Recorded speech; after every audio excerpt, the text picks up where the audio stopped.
Welcome to part 3 of our media console build. In this video, we're going to be going over some sanding, some painting, and the install for everything.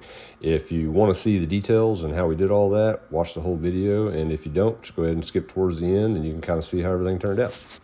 All right, so this is the wood slat panel that we built. There wasn't a lot of heavy sanding to be done on this. Most of it was just hand sanding, and we're doing that with 220. This is one of the 3 floating shelves that we built. If you didn't see how we built these, then check out part 1. I'll kind of go over everything on that. So we started off with some 80 grit, hit it with some 120, and then we finished off with hand sanding 220. This monstrosity is the media console that we built in part 1 and 2. Right here, we've got everything sanded and prepped. We're just caulking in the back panel so it looks nice when we paint it. In this clip, we're staining our white oak panels that we edge banded in video 2. Right here, we're using a gray elm and we're rolling it on, and then we're going to come back with a rag and kind of wipe it down.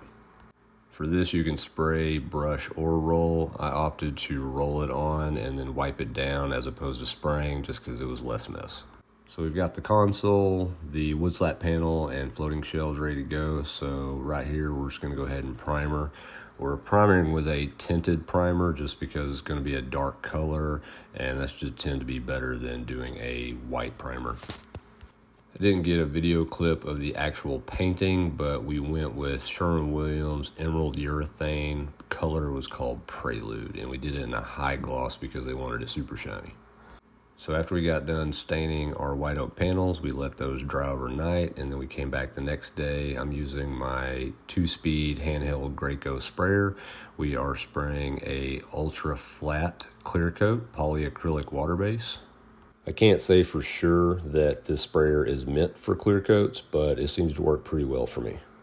All right, so on to the install. If you saw part 2, you'll know that we made a cleat for the back side of this console, which is what we're hanging on the wall right here.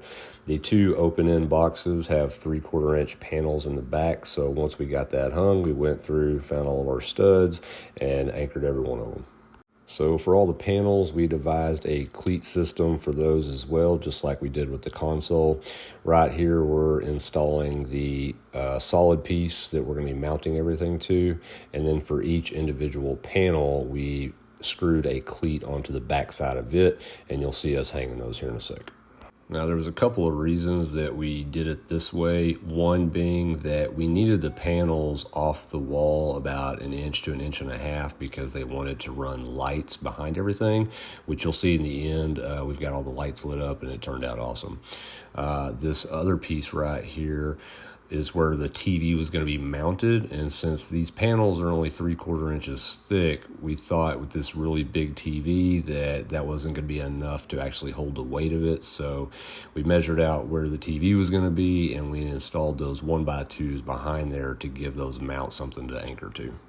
Technically, those mounts were 1.5 by 1.5. I actually got lucky and happened to have those with me. I did not think about what the TV was going to be mounting to, since these panels are 1.5 inches off the wall.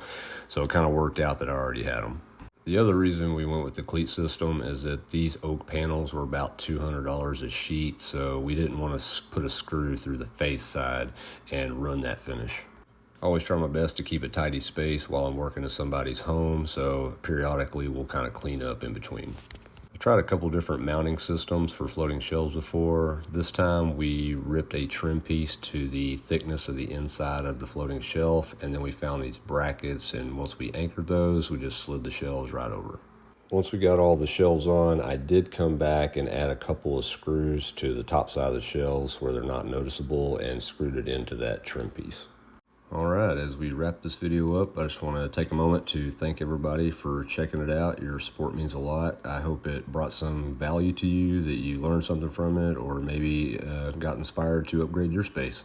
So if you like what you're seeing, then continue checking out our videos. I post stuff every week. Thanks again.